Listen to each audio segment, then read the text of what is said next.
I want to share with you today something so magnificent, so absolutely thrilling, that when you truly understand it, you'll never look at your life the same way again. We're going to talk about the divine command that makes the universe obey instantly. Not tomorrow, not next week, but right now, in this very moment. You see, most people go through life thinking they're at the mercy of circumstances, tossed about like a leaf in the wind. They say things like, well, that's just my luck, or nothing ever goes right for me, or my personal favorite, what will be, will be. Oh, how that makes me chuckle. Because what they don't realize is that they've been giving commands to the universe all along. The only trouble is they've been giving the wrong ones. The universe, you see, is like the most obedient servant you could ever imagine. It doesn't argue with you. It doesn't question your judgment. And it certainly doesn't say, "Are you sure about that?" It simply says, "Yes, Master," and gets busy creating exactly what you've commanded. The problem is, most of us have been unconscious commanders, sending out mixed signals faster than a telegraph operator having a nervous breakdown. Let me tell you a story about a woman I knew. Let's call her Mrs. Worry-a-Lot. She came to me absolutely beside herself because, as she put it, everything always goes wrong in my life. I listened to her for about 10 minutes. And do you know what I heard? Command after command after command to the universe for things to go wrong. "I just know this won't work out," she'd say. "I'm sure something terrible will happen. I always mess things up." My dear, she was ordering disaster like it was the daily special at her favorite restaurant. So I said to her, "My good woman, you've been commanding the universe quite successfully. The only problem is, you've been commanding all the wrong things." She looked at me as if I'd suggested she take up tightrope walking. But here's the beautiful truth. The same power that was creating her problems could create her miracles. She just needed to change her commands. Now you might be wondering, what exactly is this divine command? Well, it's simpler than you think, and more powerful than you can imagine.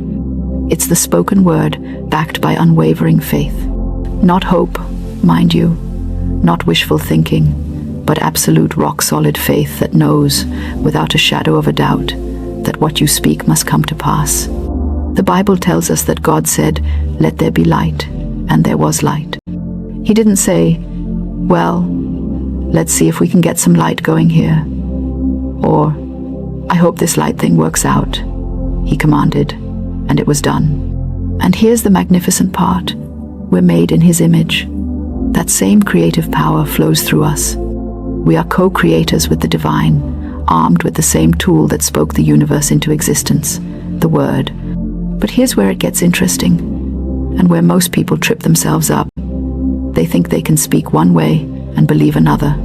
They'll say their affirmations in the morning, "I am prosperous and successful," and then spend the rest of the day telling anyone who'll listen about how broke they are and how nothing ever works out. It's like ordering chocolate cake and then immediately shouting, "Cancel that! Bring me liver and onions." The poor universe doesn't know whether to laugh or cry. The divine command requires what I call single-mindedness. Your thoughts, your words, and your beliefs must march in the same direction, like a well-trained army.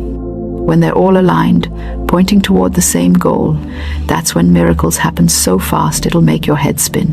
Let me share another story. There was a man who came to me, absolutely convinced he was meant to be poor. "I come from a long line of poor people," he said.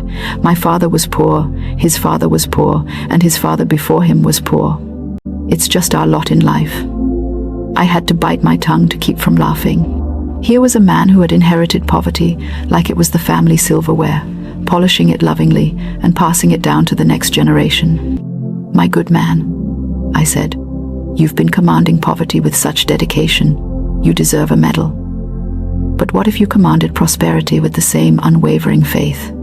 He looked skeptical, but he was desperate enough to try. We worked on changing his commands from, "I am poor because my family is poor," to, "I am prosperous because I am a child of the Most High." Within 6 months, opportunities began appearing in his life like flowers after rain. A business proposition that seemed to come from nowhere. an investment that paid off handsomely, and even a small inheritance from a distant relative he'd never met. The universe had simply responded to his new commands with the same obedience it had shown to his old ones. Now, you might be thinking, this sounds too good to be true. Where's the catch? The catch, my dear friends, is that you must become as a little child. Children don't doubt. When a child decides they're a princess or a superhero, they don't stop to analyze the probability of royal blood or the physics of flying. They simply are what they say they are, with complete and utter conviction. We grown-ups, with all our education and experience, have learned to doubt. We've been taught that being realistic is a virtue, that dreaming big is childish, and that we should expect less so we won't be disappointed. We've trained ourselves out of the very quality that makes the divine command work: absolute faith. But here's the wonderful news. You can reclaim that childlike faith. You can remember how to command the universe with the authority that is your birthright. It starts with understanding that doubt is not wisdom. It's just fear dressed up in intellectual clothing. The divine command works through what I call the law of supply and demand, but not in the way economists mean it. When you demand something from the universe with absolute faith, not begging, not pleading, but demanding as one who knows their rights, the supply appears. It has to. It's spiritual law, as reliable as gravity and as constant as the sunrise. But you must speak as one having authority. When Jesus commanded the storm to be still, he didn't say, "Please, if it's not too much trouble, could you possibly consider calming down a bit?" He said, "Peace, be still." And immediately, there was a great calm. That's the tone, that's the energy, that's the unwavering certainty that makes the universe snap to attention. I remember a dear woman who came to me, worried about her son who had been unemployed for months. She'd been praying and worrying in equal measure, which is like stepping on the gas and the brake at the same time. I taught her to command instead of petition. Instead of, "Please God, help my son find work," she learned to declare, "My son has perfect right action in his life. His ideal position now manifests." Within 2 weeks, he had 3 job offers. The universe doesn't dawdle when it receives clear orders from someone who knows they have the right to give them. The key to commanding with authority is remembering who you are. You're not a victim of circumstances. You're not at the mercy of the economy, the government, other people's opinions, or any other external condition. You are a spiritual being having a human experience, equipped with the same creative power that fashioned the stars and set the planets in motion.